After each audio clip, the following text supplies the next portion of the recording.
एक गांव में एक आलसी आदमी रहता था। वह कुछ काम धाम नहीं करता था, बस दिन भर निठल्ला बैठकर सोचता रहता था कि किसी तरह कुछ खाने को मिल जाए।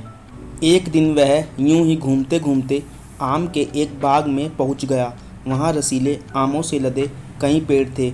रसीले आम देखकर उसके मुंह में पानी आ गया और आम तोड़ने वह एक पेड़ पर चढ़ गया।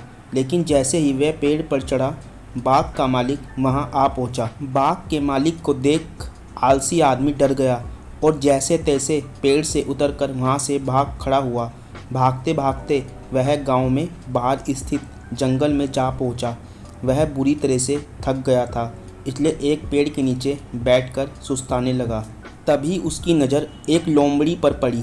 उस लोमड़ी की एक टांग टूटी हुई थी और वह लंगड़ा कर चल रही थी। लोमड़ी को देख आलसी आदमी सोचने लगा कि ऐसी हालत में भी इस जंगली जानवरों से भरे जंगल में ये लोमड़ी बच कैसे गई, इसका अब तक शिकार कैसे नहीं हुआ। जिज्ञासा में वह एक पेड़ पर चढ़ गया और वहां बैठकर देखने लगा कि अब इस लोमड़ी के साथ आगे क्या होगा।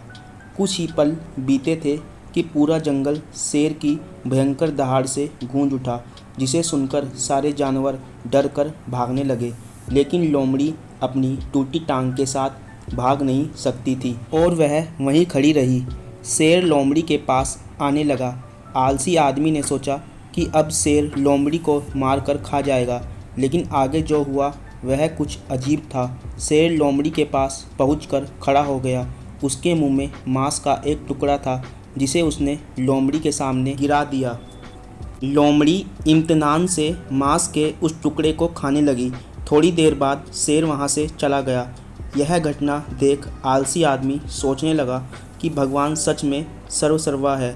उसने धरती के समस्त प्राणियों के लिए, चाहे वे जानवर हो या इंसान, खाने पीने का प्रबंध कर रखा है। वह अपने घर लौट आया। घर आकर वह 2-3 दिन तक बिस्तर पर लेटकर प्रतीक्षा करने लगा कि जैसे भगवान ने शेर के द्वारा लोमड़ी के लिए भोजन भिजवाया था, वैसे ही उसके लिए भी कोई ना कोई खाने पीने का सामान ले आएगा। लेकिन ऐसा कुछ नहीं हुआ। भूख से उसकी हालत ख़राब होने लगी। आखिरकार उसे घर से बाहर निकलना ही पड़ा। घर के बाहर उसे एक पेड़ के नीचे बैठे हुए बाबा दिखाई दिए। वह उनके पास गया और जंगल का सारा हाल सुनाते हुए वह बोला, बाबा जी, भगवान मेरे साथ ऐसा क्यों कर रहे हैं? उनके पास जानवरों के लिए भोजन का प्रबंध है, लेकिन इंसानों के लिए नहीं।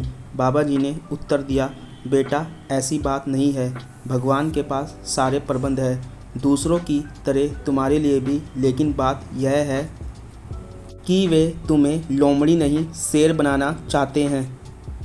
ऐसे ही हम सबके भीतर समताओं का असीम भंडार है, बस अपनी अज्ञानतावश हम उन्हें पहचान नहीं पाते और स्वयं को कमतर समझकर दूसरों की सहायता की प्रतीक्षा करते रहते हैं। स्वयं की समता पहचानिए, दूसरों की सहायता की प्रतीक्षा मत करिए। इतने सक्षम बनिए कि आप दूसरों की सहायता कर सकें।